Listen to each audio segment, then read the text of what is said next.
Assalamualaikum warahmatullahi wabarakatuh. Salam sejahtera untuk kita semua.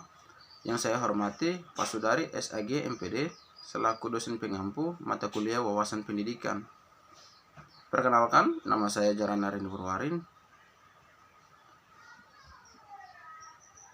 Baik, saya akan mempresentasikan tugas yang diberikan oleh dosen pengampu saya, yaitu tentang paradigma pendidikan nasional abad 21. Jadi pendidikan nasional abad 21, tujuan pendidikan nasional abad 21 dapat dirumuskan sebagai berikut.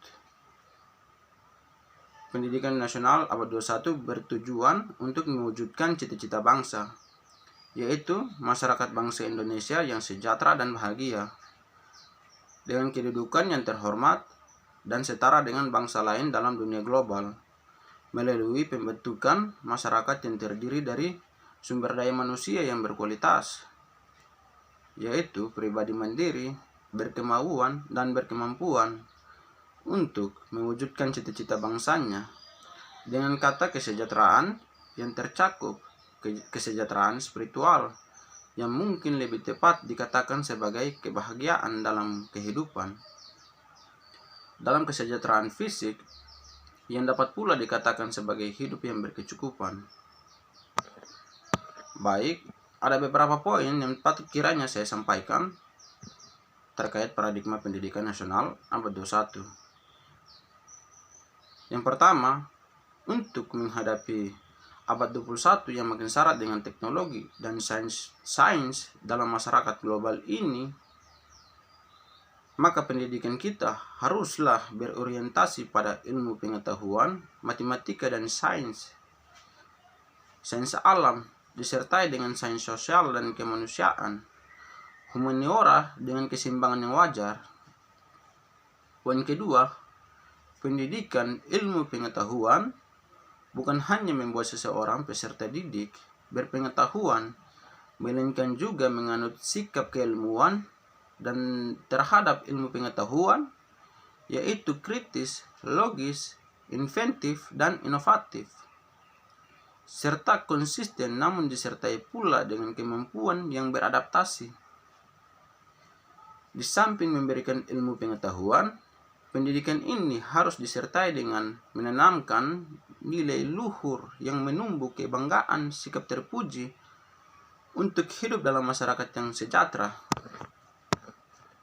Poin ketiga, untuk mencapai ini, mulai dari pendidikan anak usia dini, pendidikan dasar, menengah, maupun pendidikan tinggi haruslah merupakan suatu sistem yang tersambung. Setiap jenjang menunjang penuh jenjang berikutnya. Namun demikian pentingnya pula pada akhir setiap jenjang, di samping jenjang-jenjang untuk kependidikan berikutnya, terbuka pula jenjang untuk langsung terjun ke masyarakat. Bagaimanapun juga, pada setiap jenjang pendidikan perlu ditanamkan jiwa kemandirian, karena kemandirian pribadi mendasari kemandirian bangsa dalam melaksanakan kerjasama yang saling menghargai dan menghormati untuk kepentingan bangsa. Jadi khusus di perguruan tinggi, dalam menghadapi konvergensi berbagai bidang ilmu pengetahuan, maka perlu dihadirkan spesialisasi yang terlalu awal dan terlalu tajam. Poin berikutnya, dalam pelaksanaan pendidikan perlu diperhatikan kebinekaan etnis, budaya, agama, dan sosial, terutama di pendidikan jenjang awal. Namun demikian, pelaksanaan pendidikan yang berbeda ini diarahkan menuju ke satu pola pendidikan nasional yang bermutu.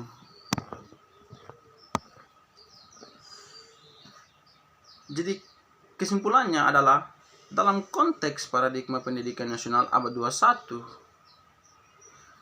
perubahan dan inovasi menjadi kunci untuk menghadapi tuntutan dunia yang terus berkembang. Pengenalan paradigma baru dalam pendidikan memerlukan persiapan yang matang, mulai dari kurikulum, yang responsif dan hingga kualitas pengajarnya yang tinggi. Pentingnya pendidikan inklusif, di mana setiap individu memiliki akses yang kesempatan yang setara, menjadi landasan utama. Kesejahteraan, akses, dan teknologi perlu diatasi agar semua siswa dapat mengambil manfaat. Dan persiapan guru melibatkan pengembangan keterampilan pedagogis, penggunaan teknologi, dan pemahaman terhadap perubahan dalam paradigma pendidikan.